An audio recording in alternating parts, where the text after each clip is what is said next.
En la época más oscura de la historia humana, cuando el mundo estaba desgarrado por la guerra y el odio, surgieron héroes de los lugares más inesperados.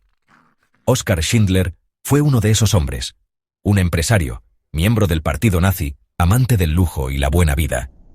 A simple vista parecía el oportunista perfecto, pero su historia es un complejo tapiz de contradicciones humanas. En la Polonia ocupada, donde los actos de bondad hacia los judíos se castigaban con la muerte, Schindler eligió arriesgarlo todo. Su fábrica se convirtió en un refugio improbable, y sus acciones, más allá de sus defectos, salvaron a más de 1000 personas de la solución final. Demostró que incluso una sola persona puede marcar la diferencia en el mundo. Oskar Schindler nació en 1908 en los Sudetes, en una familia acomodada y católica. Su juventud estuvo marcada por el carisma, la búsqueda de aventura y una ambición desmedida. La Gran Depresión lo llevó a la deriva, y fue entonces cuando se sintió atraído por el partido nazi, buscando oportunidades en tiempos turbulentos. Su trabajo para la Abwehr y su afiliación al partido le abrieron puertas tras la invasión de Polonia. En Cracovia, vio la oportunidad de enriquecerse a costa de los negocios judíos confiscados. Sus motivaciones iniciales eran claras: riqueza y estatus, sin imaginar el giro que tomaría su vida. Al llegar a Cracovia, Schindler se movió con astucia entre oficiales nazis, sobornando y negociando para adquirir la fábrica de esmaltes Emalia. Al principio, empleó mano de obra judía por razones puramente económicas, aprovechando la desesperación y las regulaciones nazis. Itzhak Stern, su contador judío, se convirtió en su aliado clave, ayudando a emplear a más judíos y protegerlos de la deportación. La relación entre ambos, inicialmente de conveniencia, sentó las bases para algo mucho mayor. Schindler trataba a sus trabajadores con una decencia inusual, pero seguía motivado por el beneficio. Era un especulador de guerra, disfrutando de su posición privilegiada. La transformación que lo convertiría en salvador aún no había comenzado. Por ahora, era solo un empresario dentro de la brutal lógica nazi. La situación para los judíos de Cracovia se volvió desesperada. El gueto se había convertido en una prisión, y las deportaciones eran una amenaza constante. Cada día era una lucha por la supervivencia, con la sombra de la muerte acechando en cada esquina. En medio de esta atmósfera sombría, trabajar en la fábrica de Emalia, propiedad de Oskar Schindler, se convirtió en una esperanza, un faro de luz en la oscuridad. Era una oportunidad para escapar del gueto, aunque fuera temporalmente, y tener acceso a mejores condiciones de vida. Schindler, con la ayuda crucial de Itzhak Stern, su contador, empleó a un número cada vez mayor de judíos. Inicialmente su motivación era puramente económica, mano de obra barata para su fábrica de utensilios de cocina. Pero con el tiempo, lo que comenzó como un simple cálculo económico, se transformó gradualmente en algo mucho más profundo: empatía. Schindler comenzó a ver a sus trabajadores judíos como individuos, como personas con historias y familias, no solo como números en una nómina. La fábrica de Emalia se convirtió en algo más que un lugar de trabajo. Se transformó en un santuario, un refugio seguro donde los trabajadores judíos podían escapar temporalmente de los horrores del mundo exterior.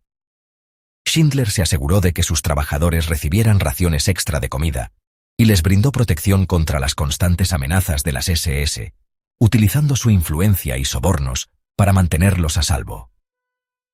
Dentro de los muros de la fábrica, floreció un ambiente de humanidad y compasión, un oasis de esperanza en medio del horror inimaginable de la guerra. Schindler manipulaba astutamente la burocracia nazi, inventando cuotas de producción falsas y justificando la presencia de trabajadores esenciales que en realidad eran ancianos, niños o personas sin habilidades laborales particulares, todo para salvarlos de una muerte segura. Cada acto de protección implicaba un riesgo personal considerable y un costo económico significativo para Schindler. Fue arrestado en numerosas ocasiones por sus actividades, pero siempre logró salir airoso gracias a su carisma innegable y su disposición a recurrir a sobornos.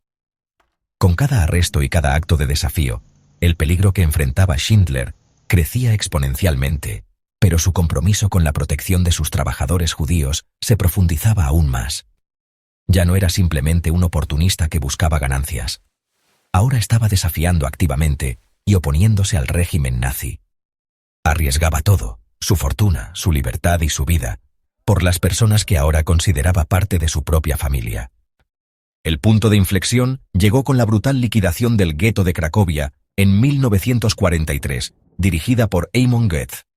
Schindler presenció la masacre y comprendió que ya no podía ser un beneficiario pasivo del horror nazi. Decidió usar su fábrica y su fortuna para salvar vidas, no solo para hacer negocios.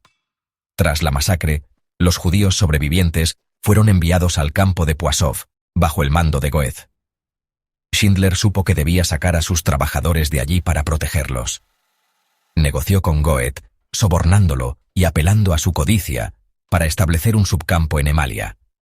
Así, logró trasladar a sus trabajadores y crear un refugio bajo su control. Había arrancado un pequeño territorio de vida en medio del imperio de la muerte. En 1944, con el avance soviético, las fuerzas de la Wehrmacht se encontraban en una retirada constante, presionadas implacablemente por el Ejército Rojo. La marea de la guerra había cambiado drásticamente, y el Tercer Reich se enfrentaba a su inminente derrota. En medio de este caos, los nazis, en su desesperación, ordenaron liquidar los campos de concentración y exterminio que aún operaban en territorio ocupado. La orden era clara: borrar toda evidencia de sus crímenes contra la humanidad. Los prisioneros, ya debilitados y despojados de su humanidad, serían enviados en marchas forzadas o transportados en trenes de carga hacia el interior del Reich, a campos donde les esperaba una muerte segura. Pero Oskar Schindler, observando la inminente tragedia y negándose a abandonar a sus trabajadores judíos, a quienes consideraba esenciales para su fábrica y, cada vez más, como seres humanos valiosos, ideó su plan más audaz, una estrategia desesperada pero llena de esperanza, un acto de desafío contra la maquinaria de la muerte nazi. El plan consistía en trasladar la fábrica de esmalte, ubicada en Cracovia, y a todos sus empleados, hombres, mujeres y niños, a Brunlitz, una pequeña localidad en los Sudetes, lejos del alcance inmediato de las SS y de la inminente línea del frente. Para lograrlo, Schindler sabía que necesitaría más que buenas intenciones. Gastó gran parte de su fortuna en sobornos, untando las manos de oficiales de las SS corruptos y obteniendo permisos y autorizaciones cruciales para llevar a cabo su arriesgada empresa. Pero el corazón del plan, la clave para salvar a sus trabajadores, fue la famosa lista, un documento que se convertiría en un símbolo de esperanza y resistencia. Junto a Isaac Stern, su contador y confidente, y Marcel Goldberg, un contacto con conexiones dentro del Judenrat, Schindler incluyó en esa lista a más de 1.200 personas, hombres, mujeres y niños, cada uno con su propia historia y su propio valor. Luchó incansablemente por cada nombre, argumentando, negociando y a veces simplemente implorando para asegurar su inclusión. Cada nombre en esa lista representaba una vida salvada del abismo, una persona rescatada de la aniquilación sistemática perpetrada por los nazis. Schindler literalmente compró esas vidas, invirtiendo su riqueza y su influencia para proteger a aquellos que el régimen nazi consideraba prescindibles. Pagando sobornos a la SS por cada trabajador, justificando su necesidad para mantener la producción de su fábrica, una fachada que ocultaba su verdadero propósito. La lista fue su pacto con la humanidad y la culminación de su transformación de un oportunista a un salvador, un hombre que arriesgó todo para hacer lo correcto. Ya no era simplemente un especulador que buscaba su propio beneficio, sino un rescatador decidido, un héroe improbable que desafió la oscuridad y la desesperación. Su acto de valentía y compasión lo inmortalizó como justo entre las naciones, un testimonio del poder de la bondad en los tiempos más oscuros. Con la fábrica en Polonia ahora perdida, Schindler obtuvo permiso para trasladar su operación y a sus trabajadores a Brunlitz, un subcampo de Gross-Rosen, ubicado en Checoslovaquia. La reubicación fue compleja y estuvo llena de peligros. Los trabajadores hombres, vitales para el plan de Schindler, llegaron al nuevo sitio de la fábrica, listos para comenzar de nuevo, sin saber los desafíos que les esperaban. Trágicamente, ocurrió un grave error. Las mujeres, que eran igualmente cruciales para la operación, fueron enviadas por error al infame campo de concentración de Auschwitz, un lugar sinónimo de muerte y desesperación. Schindler, al enterarse de este terrible error, actuó de inmediato, impulsado por su conciencia que exigía una acción inmediata. Utilizó todos los recursos a su disposición, sobornando y presionando, aprovechando sus conexiones e influencia, hasta que logró asegurar su liberación. Un rescate audaz y sin precedentes, arrebatándolas de las garras de una muerte segura.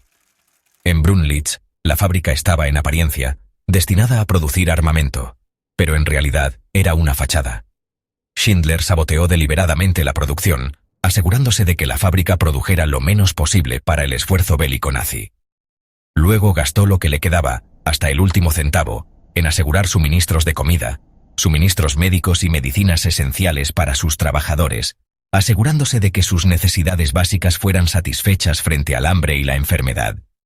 Su único objetivo, su enfoque singular e inquebrantable, era mantenerlos vivos hasta el final de la guerra, protegerlos de los horrores del Holocausto, hasta que finalmente llegara la liberación. Cuando llegó la liberación, cuando las fuerzas aliadas finalmente pusieron fin al régimen nazi, Schindler, ahora un fugitivo, un hombre buscado debido a su asociación con el partido nazi, reunió a sus trabajadores para darles un último discurso.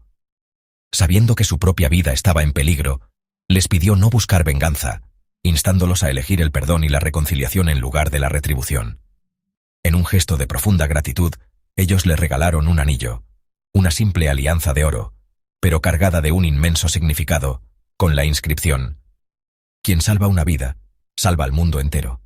Un proverbio hebreo atemporal que encapsula la magnitud de las acciones de Schindler. Con su identidad comprometida, Schindler huyó, sabiendo que ya no podía permanecer en Brunlitz. Pero su legado ya estaba sellado, su lugar en la historia asegurado para siempre. Había salvado a más de 1000 personas de la aniquilación, rescatándolas de las garras de la maquinaria nazi de la muerte. Su fábrica no produjo armas, no contribuyó a la maquinaria de la guerra, sino esperanza y vida, sino que fomentó la esperanza y otorgó el precioso don de la vida a más de 1000 almas. Tras la guerra, Schindler nunca recuperó su antigua vida. Emigró a Argentina con Emily, pero sus negocios fracasaron y el matrimonio se rompió.